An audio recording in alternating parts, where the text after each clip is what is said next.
night at 9 p.m. and time for Sex Talk with the Siegel brothers. Dr. Ricky Siegel is a certified sex therapist, educator, and supervisor, and his brother Larry Siegel is a clinical sexologist and certified sexuality educator. The Siegel brothers are here to answer all your questions about sex and sexuality, but we're unsure who to ask, including questions you didn't even know you had. They will also welcome guests from around the globe to talk about a wide variety of topics and issues within the fascinating world of sexuality. Thank you for joining us, and welcome to Sex Talk. Good evening, and welcome to Sex Talk with the Siegel brothers. My name is Ricky Siegel. I'm a certified sex therapist. And I'm Larry Siegel, a clinical sexologist and certified sexuality educator. And my super cool big brother. Been doing that my whole life. Thank you for joining us on Sex Talk with the Siegel brothers. We are on the radio in South Florida on 95.3 FM and 1470 AM on WNN. Mm-hmm. And anybody who's in their car with bad reception can hear us on AM at 1470. Right. And if you're watching us on Facebook, hello. Hey, glad you Thank can you join for us. joining us. Please hit your like and share buttons liberally. We are two dudes that get together here in the studio every Monday night to talk about sex. That's right. And I just want to thank again our dear mentor Marilyn Volker for joining us last week and talking about all that incredible work. Yes, and in spite of having some technical difficulties, I think the audio is really, really good stuff. Yes. So, and I would also encourage people to go back and sort of, re-listen to the show too. Yes, remember, the older shows are further down the page on the Facebook page if you're watching us there, and all the shows are archived on YouTube. On YouTube, yes, indeed. Yes. And for you as well, as we're sort of, just beginning the session here. If somebody wants to get a hold of you as a sex therapist, yes, thank you very much. For private appointments, how could they do that? I can be reached by email. At ricky@modernsextherapy.com, or you can call me 561-809-1080.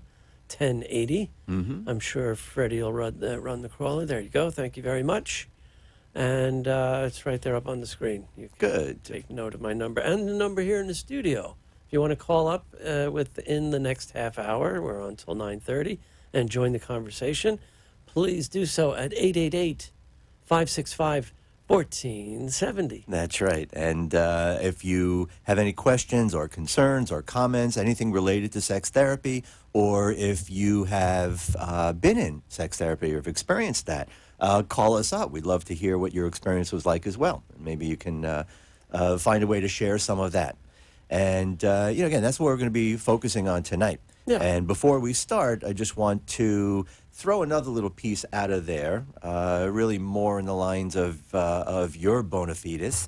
You're leaving day after tomorrow. I will be staying behind to sort of keep an eye on things, but you're leaving tomorrow for the annual, Wednesday, right, for the annual ASECT conference, the national organization that we belong to, that are certified by, that pretty much governs the field, the American Association of Sexuality Educators, Counselors, and Therapists. And it's we usually go up there to present. Usually as a duo, the Siegel brothers shtick. That's right, and as well as doing things individually. Right. And you are going to be doing another pre-conference institute on supervision. Well, we're doing the supervision pre-con. Right. Yes. Okay. Right. But the thing I really want to put out there for people to let them know is that you're also going to be receiving some sort of literary award. Indeed. I'm so honored. Ricky and his co-author, James Wadley, are the Co-editor recipients and fellow author of the Art of Sex Therapy Supervision.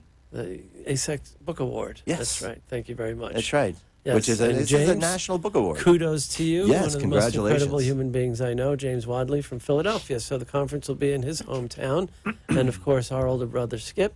I'll get to see and spend a little time and see our old sex therapy and sex ed family.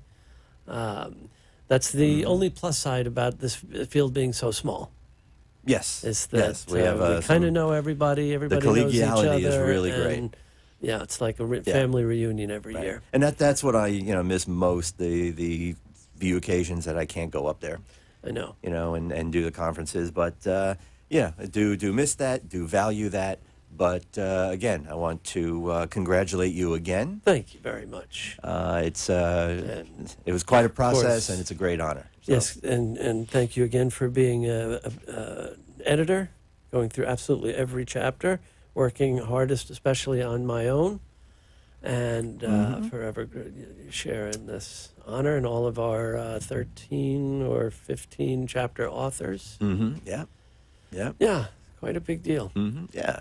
So just to get this week's outrage out of the way, we talk all the time about how we're constantly motivated by frustration and outrage and aggravation. And how every day is opposite day? Every day is completely upside down world.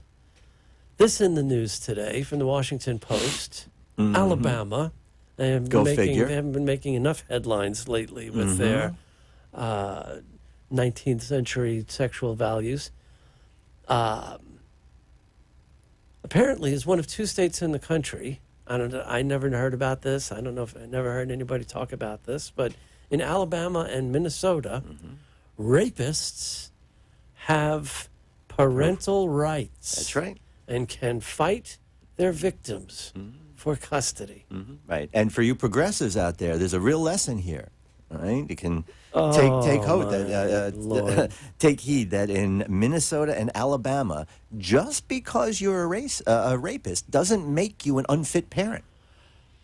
So there's different skill sets, and they kind of look at them differently. There's all this crap in the article about how laws like this just open the door to false accusations, and a couple's going through angry divorce. All the woman has to say is her husband raped her, and his kids will be taken away from him forever. Right, and in some of the things that were part of that, and I know you were also reading something from some head of some organization that protects rapist rights.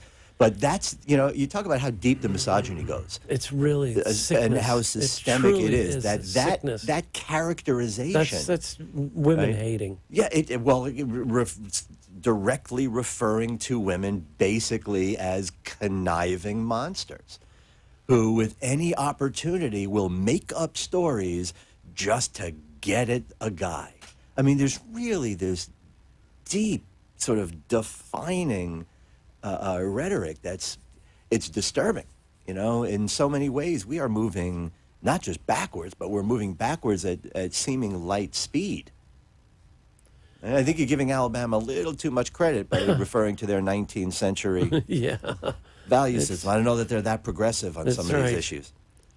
Yeah, this was a guy from the National Parents Organization. There's which an irony. Advocates for shared parenting after divorce, said allowing family courts to sever parental rights based on rape accusations is an open invitation to fraud. Right. Now, again, as we talked about before, if it's just a matter of accusation... Listen to this. Wait, let me continue the thought. Okay. This is quoting this guy.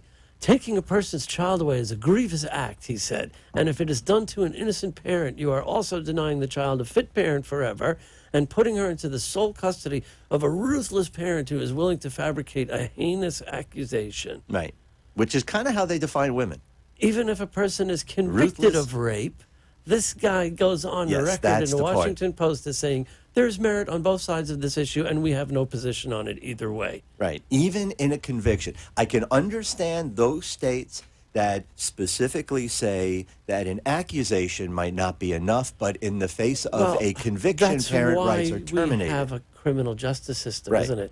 But this organization, which again so ironically referred to as an organization for parent rights, always name themselves with that kind of irony, just like the Patriots and the Freedom and the teabaggers and yeah. Right. Yes. It's and unfortunately the irony is lost on them. Yeah. Of course. You owe me a beer. Yeah. So all right. So that's just tonight's outrage. Yeah. It really does. So many things have been turned on its ear in this country. Yeah. And that's just one of them. Right. So on a more pleasant note. Yes. Let's talk about sex therapy. Yes, we are kind of bookended by our annual sex therapy conferences. We were talking about Toronto a couple weeks ago, the STAR conference, and like you said, getting excited day after tomorrow to be leaving for the ASECT conference. And just in my office in the break room, well, I've got that sex geek sticker from one of the conferences, and a modern sex therapy institutes on my computer case. And somebody walked in to get coffee and saw it and said, "What is that?" And I said, "What?" But the sex geek or the Modern Institute? Computer? Yeah. And he said, "What's a sex therapy institute?"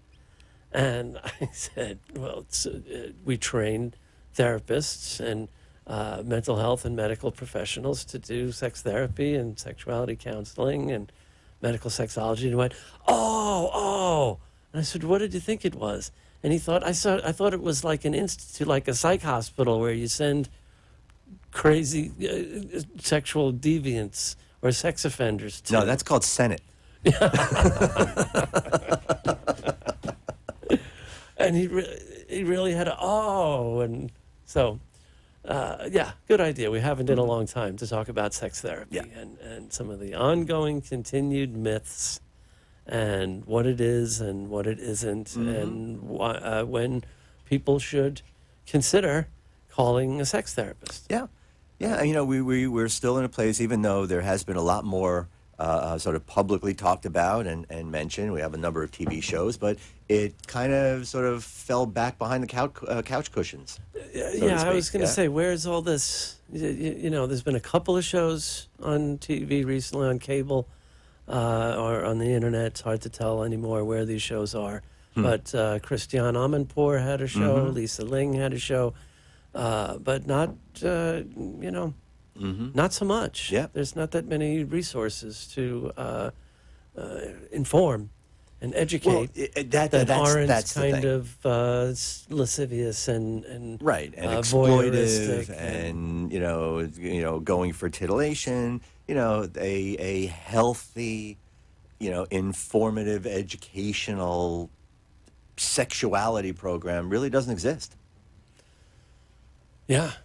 There's we have a new student. We'll have to have him on the show. He's working with a film company in San Francisco that's making educational, kind of erotic, but not porn. Educational, like Sinclair type of things. No, but see, like a 21st century version of those old, how to the better sex kind of Sinclair videos that used to go out of their way to be, painfully unerotic, so that they would be like not accused of being porn. The very kind of average-looking actors and the talking heads popping up in the middle of the action say, "Notice how John's caressing Mary's inner thigh," and it's not that. These are much more kind of informed and modern and erotic, but educational. Like a lot of devoid of pubic hair. A lot of Jack Moran's The Erotic Mind principles being sort of acted out and nice. Anyway, nice. It's not an institute where people get locked up for sex crimes or being, again, out of control sexual behavior, which we've talked about before, is the kind of favored term among most sex-positive leaning sex therapists, in contrast to the sex addiction label, which most practitioners of a sex addiction model are not sex therapists. Sure. And, I've gone on record a million times at this point, but let me make it 1,000,001, that I personally still have an issue with this out-of-control label. Well, everybody agrees that there's an asterisk there, that what's presenting in the therapist's office is the feeling of being out of control. That, as you point out in many lectures, unless we're talking about traumatic brain injury or like crazy side effects of Parkinson's medication because of insanely high dopamine levels, it's not literally out of control. Like, remember that joke from the Magician's movie, right? The doctor walks in the examining room and says to the patient, "You've got to stop masturbating." And the patient says, "Why, doc?" And the doctor says, "So I can examine you." Right? I'd love that so much, because it's just so perfectly ridiculous about when somebody says, "I can't stop." Right. It's like, well, you're not right now. So good. Keep it up. thank you, we'd be having a very different conversation if someone was, sitting in the office going, "You got to help me, I can't stop. Right, exactly. I'm out of control. Look at my hands." Right. It's definitely a better metaphor than and a less disease-making metaphor than calling it an addiction. I'm still not really comfortable with it because I don't really see it. I mean, I see the explanation, sure, but the explanation doesn't always come with it. Okay. With the What do label, you so like it's just better? out of control. Probably we've done workshops with problematic. I mean, it's right? again the quest for a label. Nobody gets who gets not to really a decide good how one. much is too much. Well, that's the thing. And there's plenty of research. We'd need a much longer show to cite some of the research Right. showing that most sex addicts are self-diagnosed. Right. And Right. most self-diagnosed sex addicts are white religious men. And it's really, it's not an addiction, it's religious guilt. Of course, it's a culture. which is really the It's driver. it's a lot of that religious guilt is so extreme, and the need to conform is so extreme that people would much rather admit to having some horrible disease, even if there's no such thing, than to admit they don't have the perfect ideal little Christian marriage or whatever faith they feel boxed into living up to Sure. the standard. Sure. So let me go back to something as the starting off point or the jumping off point that you said, because I think it's really important, and I'm going to reframe it a little bit, that a lot of what sex therapy is contextual. So yes. it really is all about what the goals and values and issues in that person's life is. I want to be very clear that if anybody's thinking of going into sex therapy, they're not going to be molded, they're not going to be shaped, they're not going to be pushed into anything that they don't want to do. They don't have to be, there's a lot of stuff that people hear, talking about vanilla sex like it's a negative thing. Nobody has to be kinky, I mean, it's really okay. Yeah. You decide where you are, where you're comfortable, where you want to be, and then the therapist's job is to help you get there. So again, want people to really understand that they're always the one who are in control. Yeah, I mean, even there's still a lot of the old myths that sex therapy is anything other than any other kind of talk therapy, except the focus is on sexual problems or sexual concerns. Right. Right. We don't have big. But it is talk therapy. We don't have big beds in our office. We don't come home. We don't go home with the couple and stand at the foot of their bed and I've been doing it wrong all these years. Like, all right, Mr. Smith, get up. I'm only going to show you this one more time. That's right. It doesn't work like that. Yeah. People confuse surrogate partner therapy. Right. Where we can do a show. We'll do a show with a sex surrogate. Come on, I met a wonderful one in Fort Lauderdale. Which we have before. Yeah. I'm sorry, no, we haven't. Sex coach. That's another thing that's out there for people as well. Another sexological profession, though it's not regulated and licensed the way clinicians have to be. But yeah, a lot of amazing work being contributed. Yeah. So, why would someone go to a psychotherapist? Well, most of the time, for usual garden variety, anxiety, depression, issues, not feeling well, feeling some kind of psychic pain. Why do couples go to a therapist? Relationship issues. Right, especially a marriage and family communication therapist. problems, right? Exactly. But see, therein lies the dilemma. That's right. People who see individuals and people who see couples can be trained and licensed to do individual and couples therapy without ever having had even the basic undergrad sex ed course that we teach. Right. And as we've said before, when you look at all graduate programs in this country, including medical schools, including psychology and marriage and family therapy programs, less than 1% offer any kind of class. Not forget about training, a class on human sexuality. And it's obviously a bias, and I'll preface it by saying I understand that that's why we have specialists, and every clinician can't be a specialist in everything. But certain things, I think, really shouldn't be specialties, especially if you call yourself a marriage and family therapist, you shouldn't have to refer to a sex therapist. Yeah. Because you should understand why people get married and how they have families. Right. I mean, again, it's probably a stupid analogy, but because it's in my head, I'm going to put it out of my mouth. It's basically like saying, all right, I'm going in for driver's education.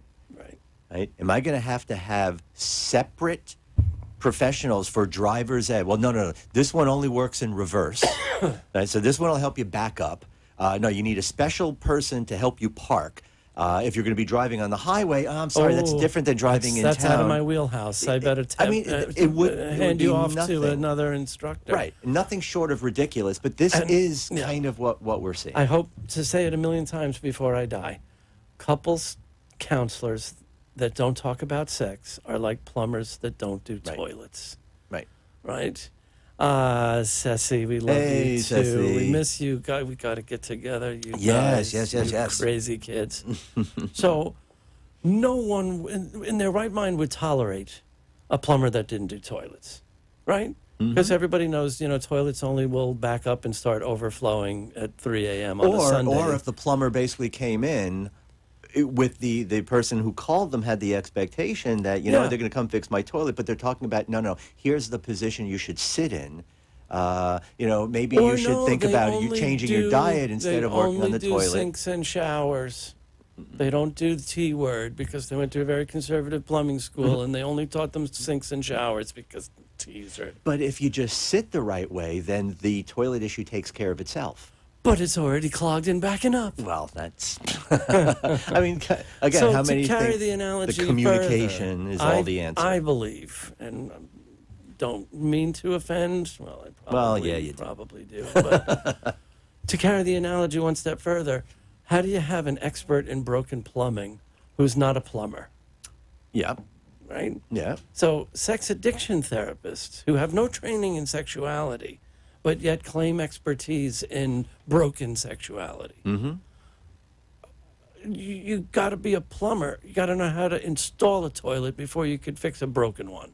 Well, you know what? As we have dealt with this entire field on so many different levels, I mean, one of the things that's always driven me crazy is, on that same note, there are so many people whose credential comes from experience.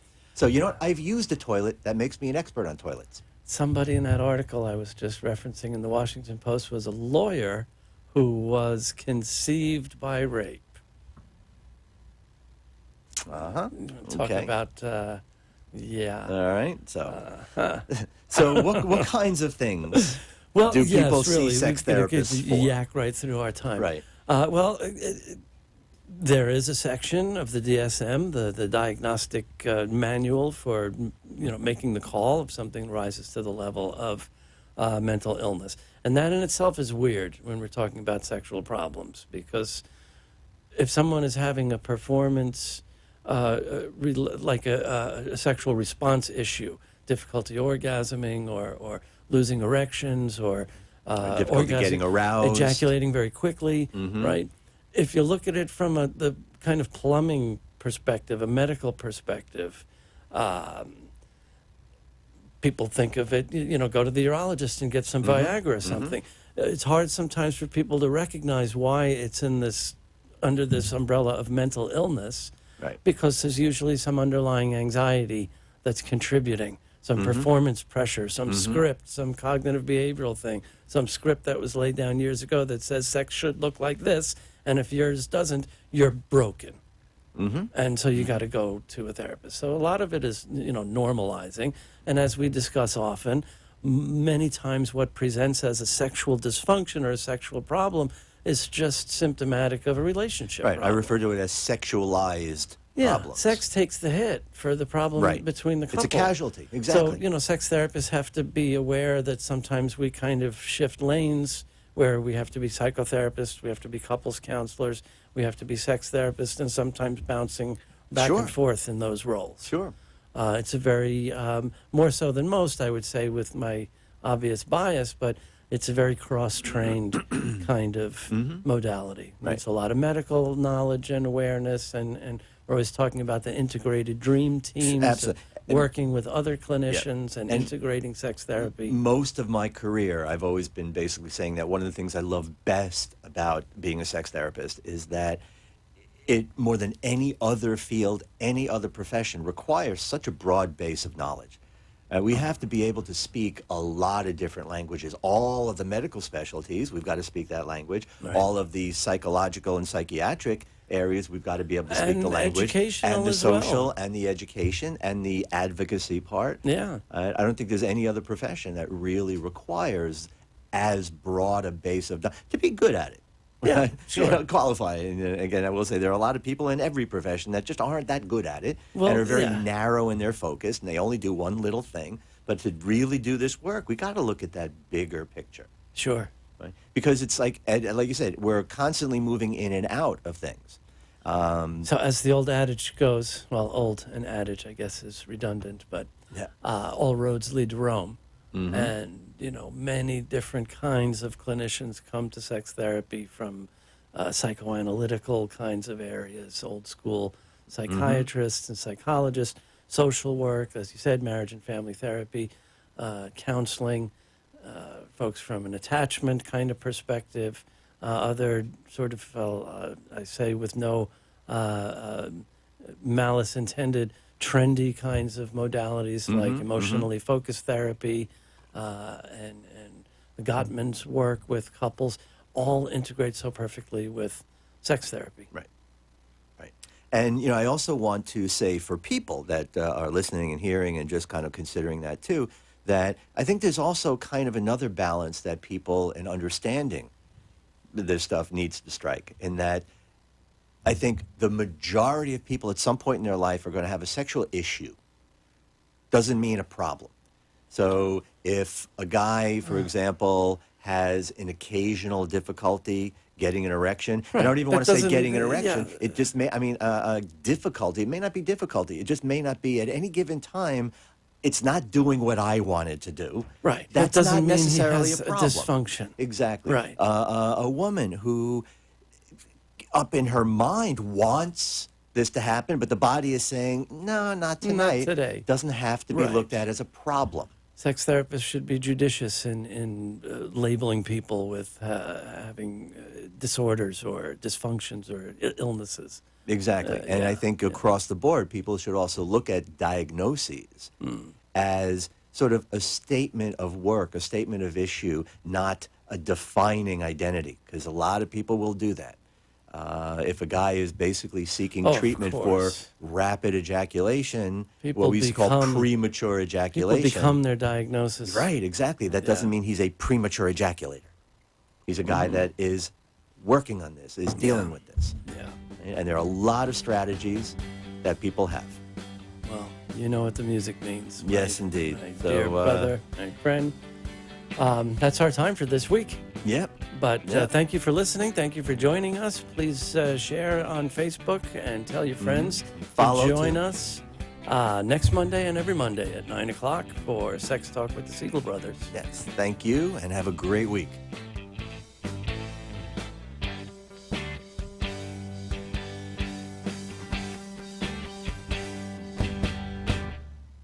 You've been listening to Sex Talk with the Siegel Brothers. Join us every Monday night at 9 p.m. on WNN, 1470 AM and 95.3 FM. Or watch live streaming video at AMP2 TV Productions on Facebook, or look for the shows on YouTube. Thanks for tuning in, and we hope you'll join us again next week.